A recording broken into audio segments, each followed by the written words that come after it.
Hello everyone, I welcome you all to my channel that is law simplified. आज इस video का main purpose है आपको अवगत कराना राजस्थान जुडिशियल सर्विसेज की नोटिफिकेशन से जो अभी रिसेंटली अनाउंस की गई है। ये नोटिफिकेशन रिलीज़ की गई है 44 पोजीशंस के लिए। आपकी जानकारी के लिए मैं बता दूं, इस बार राजस्थान स्टेट ने कुछ लॉ सब्जेक्ट्स न्यू ऐड किए हैं, तो उनकी प्रिपरेशन आप कैसे कर सकते हैं और उनकी प्रिपरेशन के लिए आपको किन किन चीज़ों की रिक्वायरमेंट होगी, आइए चलिए इस वीडियो में हम लोग डिस्कस कर लेते हैं। और एक और चीज़ मैं आपको ये बताना चाहूँगी कि मैंने भी राजस्थान जुडिशियल सर्विसेज का इंटरव्यू दिया है 2022 में। तो इंटरव्यू से रिलेटेड आपके अगर कुछ डाउट्स हैं तो आप प्लीज़ कमेंट बॉक्स में बताइएगा। एंड मेरा क्या एक्सपीरियंस रहा इस एग्जामिनेशन को लेके ये भी मैं लास्ट में आपको बताऊंगी। लेकिन आइए चलिए पहले डिस्कस कर लेते हैं इस नोटिफिकेशन के बारे में। तो सबसे पहले हम देख लेते हैं परीक्षा का नाम, सिविल न्यायाधीश संवर्ग सीधी भर्ती प्रतियोगी परीक्षा। भर्ती प्रक्रिया क्या रहेगी, जो भी राजस्थान जुडिशियल सर्विसेज के नियम है 2010 उसके अकॉर्डिंग। संवर्ग कैडर क्या रहेगा, सिविल न्यायाधीश, ठीक है। पद नाम का आपका क्या रहेगा, सिविल न्यायाधीश एवं न्यायिक magistrate. This will be the name of the post. Salary आपकी यहाँ पे मेंशन्ड है। ऑनलाइन आवेदन करने की प्रक्रिया अब देख लेते हैं। ऑनलाइन एप्लीकेशंस अब कैसे भर सकते हैं। ऑनलाइन आवेदन करने की प्रक्रिया से संबंधित दिशा निर्देश यथोचित समय पर राजस्थान उच्च न्यायालय की अधिकृत वेबसाइट पर अपलोड कर दिए जाएंगे। जो भी कंसर्न्ड है ना डायरेक्शंस होंगी वो राजस्थान हाई कोर्ट की वेबसाइट पे आपको मिल जाएंगी। अकॉर्डिंगली जब भी वो ड्यू रहेंगी, अभ्यर्थियों को सलाह दी जाती है कि ऑनलाइन आवेदन करने से पूर्व दिशा निर्देश को ध्यानपूर्वक पढ़ लें, ठीक है। So you have to go through the directions and the instructions carefully before filling the forms. Online application भरने से पूर्व आवेदक से अपेक्षा की जाती है कि वह राजस्थान न्यायिक सेवा 2010 के नियम विस्तृत विज्ञापन ऑनलाइन आवेदन करने एवं परीक्षा शुल्क जमा करने में के संबंध में जारी दिशा निर्देश का सावधानी से अध्ययन करें। मतलब आप एक बार रूल्स देख लीजिएगा कि राजस्थान जुडिशियल सर्विसेज 2010 जो भी अमेंडमेंट हुए हैं उनमें क्या मेंशन्ड है, कौन एलिजिबल है, एलिजिबिलिटी क्राइटेरिया जो भी उन रूल्स में मेंशन्ड है, एक बार आप डिटेल्स में देख लीजिएगा। एंड अदर इंस्ट्रक्शंस जो भी वेबसाइट पे पब्लिश की जाएंगी। ऑनलाइन एप्लीकेशन में समस्त वांछित एवं सुसंगत सूचनाएं अवश्य अंकित करें, ठीक है। कोई सूचना गलत या अपूर्ण भरने पर आवेदक का आवेदन रद्द करके उस परीक्षा में प्रवेश नहीं दिया जाएगा या किसी भी स्तर पर उसकी अभ्यर्थिता रद्द कर दी जाएगी, जिसकी जिम्मेदारी स्वयं आवेदक की होगी। आपको जो भी इन्फॉर्मेशन भरनी है वो करेक्ट भरनी है, जो आपकी नॉलेज में आपको करेक्ट मालूम है, ठीक है। अगर गलत होगी तो आपकी कैंडिडेचर को वो लोग कैंसिल भी कर सकते हैं। आवेदन करने की समय सीमा आइए देख लेते हैं। फॉर्म्स स्टार्ट हो गए हैं भरे जाने 1 मार्च 2025 से दोपहर 1 बजे से, और 30 मार्च लास्ट डेट है फॉर्म भरे जाने की शाम 5 बजे तक, ठीक है। मैं एक बार फिर से रिपीट कर रही हूँ, 1 मार्च 2025 दोपहर 1 बजे से फॉर्म फिल करे जाने स्टार्ट हो चुके हैं एंड 30 मार्च 2025 5 बजे तक ये फॉर्म्स फिल करे जाएंगे, ठीक है। ऑनलाइन परीक्षा शुल्क जमा करने की समय सीमा, अब आप फीस कब तक दे सकते हैं, 1 मार्च से लेके 31 मार्च तक आप फीस डिपॉजिट करवा सकते हैं। तो ये इंपॉर्टेंट डेडलाइंस है, इनको आपको है ना ध्यान में रखना है। अब एग्जामिनेशन फीस क्या रहेगी इस एग्जाम के लिए, देखिए। Candidates belonging to general, OBC, MBC, CL categories and applicants of other states 1500 रुपये रहेगी जनरल कैंडिडेट्स की। एंड जो कैंडिडेट्स राजस्थान को बिलोंग नहीं करते उनके लिए भी 1500 ही फीस रहेगी। Candidates belonging to OBC NCL, MBC NCL and economically weaker sections categories of Rajasthan, अब जो भी राजस्थान स्टेट को बिलोंग करते हैं कैटेगरी वाइज, उस हिसाब से जो है ये डिवीजन होगा। अदर स्टेट्स के कैटेगरी होल्डिंग कैंडिडेट्स राजस्थान में जनरल की तरह ही ट्रीट किए जाएंगे। तो आपके लिए फीस 1500 होगी अगर आप राजस्थान स्टेट को बिलोंग नहीं करते हैं। But if you come from Rajasthan state and आप इन कैटेगरीज को बिलोंग करते हैं तो आपके लिए 1250 रुपये फीस है। Candidates belonging to SC, ST and ex serviceman categories of Rajasthan state, इनके लिए फीस क्या रहेगी, 800 रुपीज़। एंड जो भी पर्सनस विद बेंचमार्क डिसेबिलिटीज़ हैं, ये disabilities I think Rajasthan rules में मेंशन्ड होंगी, वहाँ पे जाके आप चेक कर सकते हैं। उनके लिए कोई भी फीस एप्लीकेबल नहीं है, they can fill the form free of cost. तो आइए ये देख लेते हैं क्विकली कि पोस्ट का डिवीजन कैसे है। तो जनरल कैंडिडेट्स के लिए देखिए केवल 17 पोस्ट हैं, तो यहाँ पे आप ये चीज़ जान लीजिए कि competition will be very high. Last time the number of post were much more than 17, double से भी ज़्यादा थी, तब भी शायद कट ऑफ आई थिंक 72-74 के आसपास गई थी। तो इस बार आप समझ सकते हैं कि लेवल ऑफ कंपटीशन क्या होने वाला है। तो prepare your content accordingly and strategise कीजिए कि आपको कैसे मैक्सिमम मार्क्स स्कोर करने हैं। एंड बाकी कैटेगरीज की डिवीजन ये है, अकॉर्डिंगली आप अपने अकॉर्डिंग इसको आप चेक कर सकते हैं कि लास्ट टाइम कट ऑफ क्या थी एंड इस बार आपको कितना मेहनत करना है उस कट ऑफ से आगे जाके अपने आप को क्वालिफाई करवाने के लिए प्रिलिमिनरी एग्जाम में। तो आइए क्विकली एक बार देख लेते हैं। ये सब डिटेल्स आप एक बार अपने एंड पे देख लीजिएगा। आपको जब भी कोई एग्जाम फॉर्म फिल करना है ना, आपको सारी डिटेल्स खुद से एक बार चेक करनी है। बिना चेक करे आप प्लीज़ कोई भी फॉर्म फिल मत किया कीजिए, क्योंकि बाद में क्या है ना, वो आपके लिए प्रॉब्लम हो जाता है। अगर आप सपोज इंटरव्यू लेवल पे पहुंच गए और कोई ऐसी डिटेल है जो कि आप पहले नहीं पढ़े हो और वहाँ पे कुछ कॉन्ट्रडिक्शन हो रहा है, तो वो आपके लिए बहुत बड़ा प्रॉब्लम हो जाएगा एट दैट स्टेज। तो पहले से ही ना सब चीज़ें मैनेज करके चला कीजिए। अब आइए देख लेते हैं मिनिमम एकेडमिक क्वालिफिकेशन क्या है। No candidate shall be eligible for recruitment to the service unless he holds a degree of bachelor of law of any university established and recognised as such. आपके पास होनी चाहिए LLB की degree, कहाँ से, कोई भी यूनिवर्सिटी जो कि एस्टैब्लिश्ड बाय लॉ है और रिकॉग्नाइज्ड है under the advocates act. Every candidate must possess a thorough knowledge of Hindi. देखिए हिंदी की नॉलेज मैंडेटरी है, क्योंकि वहाँ पे है ना जो जनरल पॉपुलेशन है वो हिंदी भाषा में ही बात करती है। तो हिंदी के डायलेक्ट्स आपको आने चाहिए। डायलेक्ट से मेरा मतलब है राजस्थानी डायलेक्ट, जो कि वहाँ पे लोकल पॉपुलेशन यूज़ करती है। पर्सन हु हैज़ अपीयर्ड और is appearing in final year semester exams. अब जो आप अपने फाइनल ईयर्स में हैं LLB के, shall be eligible for this post. मतलब अगर आप अपना LLB के फाइनल सेमेस्टर में हैं तब भी आप इस एप्लीकेशन को फिल कर सकते हैं, लेकिन उनके लिए क्राइटेरिया क्या है, such candidate has to acquire the requisite educational qualification before the mains exam. मतलब आप LLB ग्रेजुएट हो जाने चाहिए before the mains exam of RJS, ठीक है। And proof thereof has to be submitted to the office of registrar Rajasthan high court. And उसका आपको proof submit करना पड़ेगा office of the registrar within 7 days of holding of mains exam, ठीक है। अब आइए एक एज लिमिट देख लेते हैं। Candidate for the direct recruitment of civil जज must have attend the age of 21 years. Minimum आपकी एज होनी चाहिए 21 years and maximum age limit जो है वो है 40 ईयर्स। किस डेट को? 1 जनवरी 2026 को। मतलब नेक्स्ट ईयर के 1 जनवरी की डेट ये मांग रहे हैं आपसे, ठीक है। 25 नहीं है, इस चीज़ का आप ध्यान रखिएगा। 40 years, you should not be more than 40 years on 1 January 2026। The upper age limit mentioned above shall be relaxed by 5 years. 5 साल का रिलैक्सेशन है किनको? Candidates belonging to SC, ST and other backward classes, more backward classes, economically weaker sections and women candidates. तो females के लिए भी 5 साल की यहाँ पे रिलैक्सेशन है। The upper age limit shall be relax by 10 years. 10 साल की रिलैक्सेशन है किनको? एक्स सर्विसमैन को, provided that permissible age for such relaxation of works out to be more than 50 years then the upper age limit is 50 years. अगर 10 साल add करके आप 50 से ज़्यादा हो रहे हैं, then in that case 50 years will be the ceiling.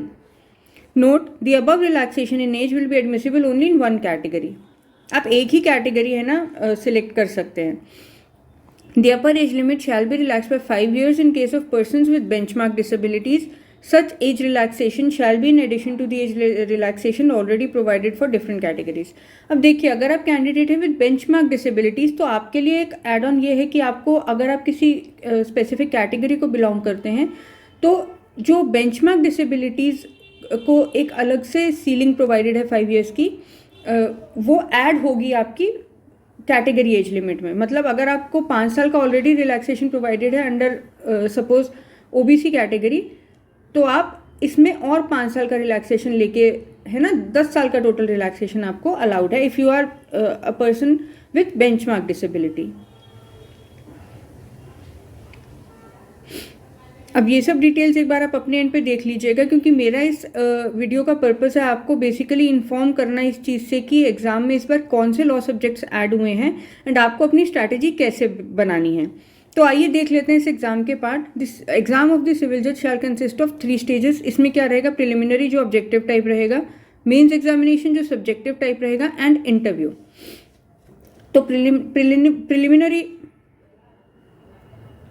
तो प्रिलिमिनरी एग्जामिनेशन जो आपका होगा ऑब्जेक्टिव टाइप होगा, जिसमें कि लॉ सब्जेक्ट्स की वेटेज रहेगी 70% एंड 30% वेटेज रहेगी आपकी हिंदी एंड इंग्लिश की, मतलब 15 क्वेश्चन आपके हिंदी से आएंगे एंड 15 क्वेश्चन आपके इंग्लिश से आएंगे।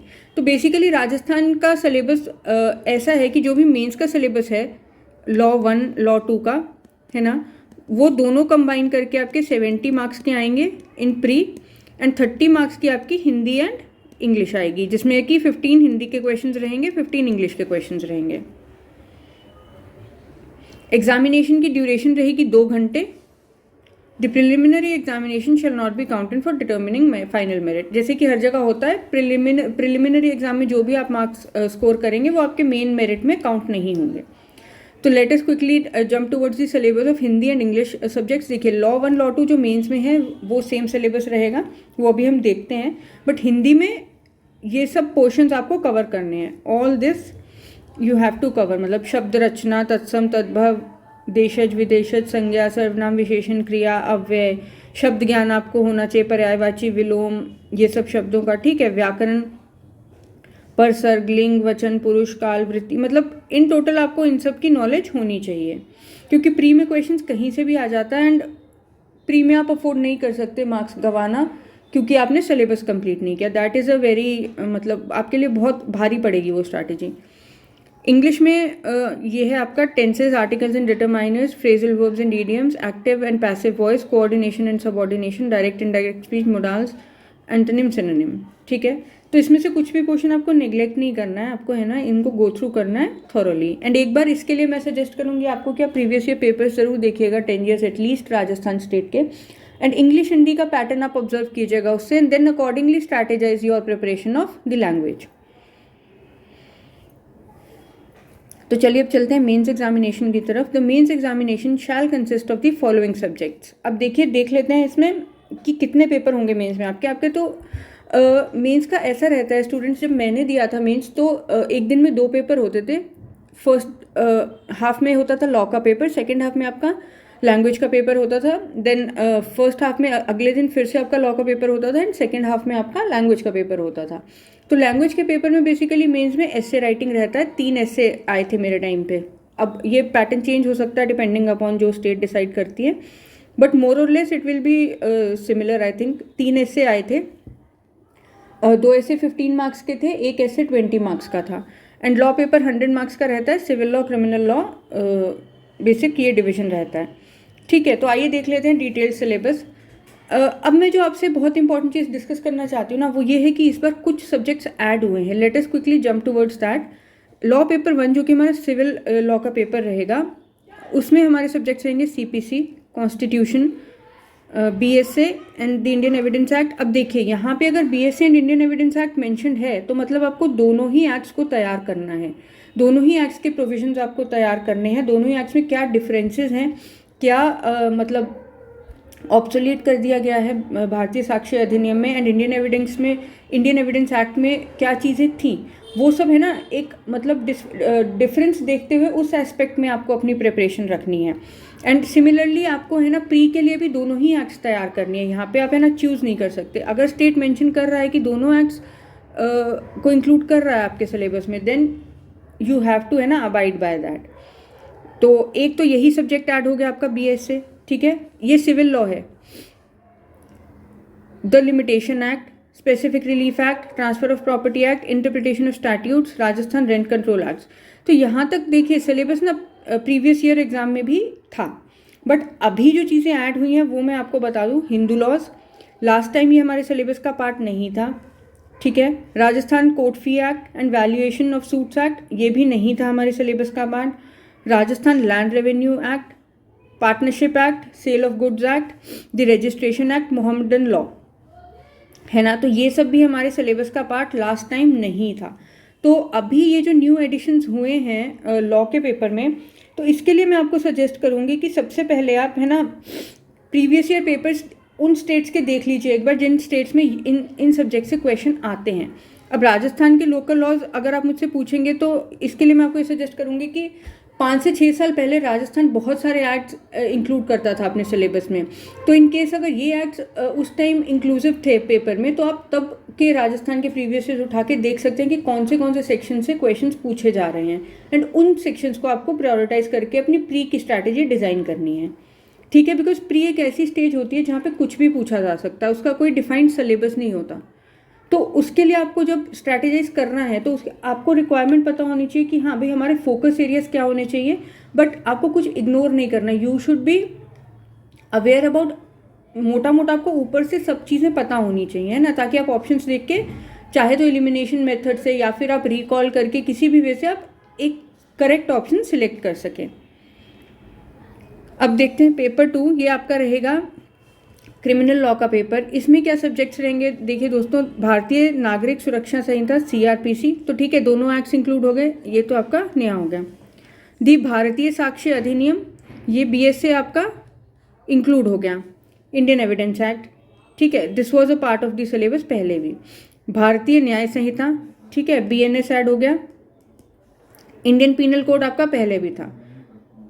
JJ act, NI act, probation of offenders act, ठीक है, protection of women from domestic violence act, the indecent representation of women's act, the protection of children from sexual offences act, sexual harassment of women at work place, Rajasthan excise act 1950, the information technology act and framing of charges. तो इस portion में जो जो subjects add हुए हैं friends वो है BS से BNS, है ना। उसके बाद आपका जो है वो है this Rajasthan excise act, and Rajasthan excise act के अलावा है आपका IT एक्ट। तो ये 4 एक्ट आपके है ना क्रिमिनल लॉ में ऐड हुए हैं। इनके लिए भी मेरा सजेशन आपको यही रहेगा कि आप प्रीवियस ईयर के पेपर्स देखिए एंड गेज कीजिए उसमें कि आपको कौन से टॉपिक्स पे फोकस करना है। I am saying this again and again because pre is something कि वहाँ पे है ना एक एक मार्क काउंट करेगा, and according to the vacancies ना इस बार कट ऑफ और कॉम्पिटिशन बहुत हाई रहने वाला है। तो अगर आप कुछ छोड़ के जाएंगे ना, that will not be in your favour. इस वजह से आई एम सजेस्टिंग कि आप अपनी प्रिपरेशन को ऐसे रखिए कि आप ऑल इंक्लूसिव प्रिपरेशन कीजिए, आप मोटा मोटा सब चीज़ जानते हो, ताकि जब पेपर आपके सामने आए ना तो आप करेक्ट ऑप्शन चूज कर सकें। देन उसके बाद आपका ये मेंस का पार्ट रहेगा, हिंदी ऐसे, इंग्लिश ऐसे एज डिस्कस्ड। तो अब चलते हैं ना, देखिए फाइनल स्टेज पे। जब आप मेंस क्रैक कर लेंगे ना तो आपके लिए एक फाइनल स्टेज रहेगी, वो है इंटरव्यू। तो फ्रेंड्स पहले मैं अपना थोड़ा सा एक्सपीरियंस आपको बता देती हूँ इंटरव्यू का। राजस्थान स्टेट में इंटरव्यू बहुत ही अच्छे वे में कंडक्ट की जाती है, मतलब they will make you feel very comfortable. जो आप थोड़ा नर्वस होते हैं, है ना, आपको टेंशन हो रही होती है कि आप कैसे करेंगे, पैनल के सामने आप बोल भी पाएंगे कि नहीं, तो पैनल के सामने आप बोल भी पाएंगे कि नहीं, ये जो आपको नर्वसनेस होती है ना, इसमें आपको बहुत ही कंफर्टेबल फील कराया जाएगा। एंड वहाँ पे जो भी ऑफिशियल्स रहेंगे ना वो आपसे बात करते रहेंगे, आपको कंफर्टेबल फील करवाते रहेंगे। और जब आप एक्चुअल इंटरव्यू में प्रेजेंट होंगे ना तब भी आपको कंफर्टेबल ही फील कराया जाएगा। आपसे क्वेश्चंस ऐसे पूछे जाएंगे कि आप स्टार्टिंग में कंफर्टेबल हो जाए एकदम, वहाँ पे आप ना नर्वस ना रहें। एंड मोर ओवर राजस्थान में एक चीज़ मैं आपको बता दूं कि सिर्फ उनका कंसंट्रेशन, द पैनल का कंसंट्रेशन सिर्फ लीगल एक्यूमेंट टेस्ट करने पे नहीं होता है। आपको जीके से रिलेटेड भी क्वेश्चन पूछे जाएंगे, और आपको आपके आसपास क्या चल रहा है उससे रिलेटेड भी हो सकता है कोई क्वेश्चन पूछा जाए। इन माई केस बहुत सारे क्वेश्चन ऐसे थे जो जीके बेस्ड थे, एंड उसके अलावा बहुत सारे क्वेश्चंस ऐसे थे जो इंडिया में उस समय चल रहा था, उस पर मुझसे पूछा गया था कि आपका ओपिनियन क्या है। फॉर एग्जांपल जब मेरा इंटरव्यू था रिसेंटली, उसमें क्या हुआ था, जयपुर स्टेट में इंटरनेट बैन किया गया था, तो उससे रिलेटेड क्वेश्चंस मुझसे पूछे गए थे कि क्या ऐसा इंटरनेट बैन करना है ना इज़ लीगल और नॉट, मतलब क्या प्रोविजंस हैं जिसके द्वारा हम ये कर सकते हैं या नहीं कर सकते।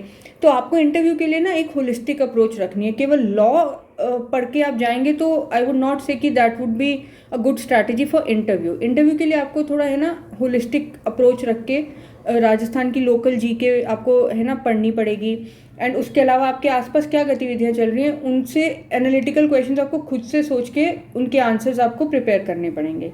तो अब एक बार देख लेते हैं कि नोटिफिकेशन इंटरव्यू के बारे में क्या इन्फॉर्मेशन दे रहा है। In interviewing a candidate, the suitability of employment to the service shall be tested with reference to his record at the school, college, university and his character, personality, address and physique। ठीक है, तो ये सब parameters रहेंगे आपके interview में। The questions which may be put to him may be of a general nature and will not necessarily be academic or legal। देखिए इन्होंने मेंशन भी कर दिया कि जो क्वेश्चंस पूछे जाएंगे वो जरूरी नहीं है कि लीगल या एकेडमिक ही हो, उसके अलावा भी वो आपसे क्वेश्चंस पूछ सकते हैं। द कैंडिडेट विल ऑल्सो भी put question to test his general knowledge. देखिए ये भी मेंशन है कि जीके भी पूछी जा सकती है, including knowledge of current affairs, exactly, and the present day problems. तो ये सब आपको क्या है ना, आप जब प्रिपरेशन कर रहे हैं प्री मेंस की, तो साथ के साथ आपको इंटरव्यू को अपने बैक ऑफ द माइंड में लेके चलना है। आपको रेडी रहना है कि हाँ इससे क्वेश्चन बन सकता है। कहीं एक आप डायरी बना लीजिए जिसमें आप अपने जो डे टू डे आपके आसपास कोई ऐसा इंपॉर्टेंट इवेंट हो रहा है, या कोई नेशनल करंट अफेयर्स ऐसा है जो बहुत महत्वपूर्ण है, या इंटरनेशनल करंट अफेयर्स कोई ऐसा है जो बहुत महत्वपूर्ण है, तो ये सब चीज़ें हम नोट डाउन करना स्टार्ट कर दीजिए आज से ही, ताकि जब आपकी इंटरव्यू आए तो आपके पास एक लिस्ट ऑफ कॉम्प्रिहेंसिव टॉपिक्स हो जो आप प्रिपेयर कर सकें। Marks shall also be awarded for candidates proficiency in Rajasthani dialect. हो सकता है आपसे कोई वो लोकल लैंग्वेज पूछें कि so and so local language Rajasthan के कौन से ज़िले में बोली जाती है, तो इन सब के लिए भी आपको प्रिपेयर्ड होना है। एंड राजस्थान की लोकल जीके आपको है ना अच्छे से करनी है। The marks to awarded shall be added to the marks obtained in the written test. ठीक है, इंटरव्यू के मार्क्स आपके ऑब्वियसली मेंस में काउंट होंगे, जो कि मेरिट लिस्ट में आपको है ना डिफ्रेंशिएट करेंगे। लिस्ट ऑफ कैंडिडेट्स, ठीक है, ये तो फ्रेंड्स देखिए बात की बात है, जब आप इंटरव्यू क्रैक कर लेंगे then you will obviously be selected as a जज एंड देन लिस्ट में आपका नाम आएगा। तो ये सब डिटेल्स जो है ये आप एक बार अपने एंड पे पढ़ लीजिएगा। मेरा जो बेसिक पर्पस था इस वीडियो को बनाने का वो ये था कि एक तो आपको मैं इन्फॉर्मेशन पास ऑन कर दूं कि इस बार कौन से लॉ के सब्जेक्ट्स ऐड हुए हैं, एंड दूसरा कि आपको स्ट्रैटेजी कैसे रखनी है। इस पर मैं एक डिटेल्ड स्ट्रैटेजी वीडियो लेके आऊँगी जिसमें मैं आपके लिए कुछ ऐसे क्वेश्चन फ्रेम करके लाऊंगी जिनके अराउंड प्री में क्वेश्चन बन सकते हैं। तो मिलते हैं हम नेक्स्ट वीडियो में, बट मैं आपसे ये रिक्वेस्ट ज़रूर करूँगी कि इस एग्ज़ाम से रिलेटेड अगर आपके कुछ डाउट्स हैं तो आप प्लीज़ ज़रूर कमेंट बॉक्स में मुझे बताइए, एंड आप मुझे ये भी बताइए कि आप किन किन टॉपिक से रिलेटेड चाहते हैं कि मैं वीडियोज़ लेके आऊँ। Thank you friends, all the best.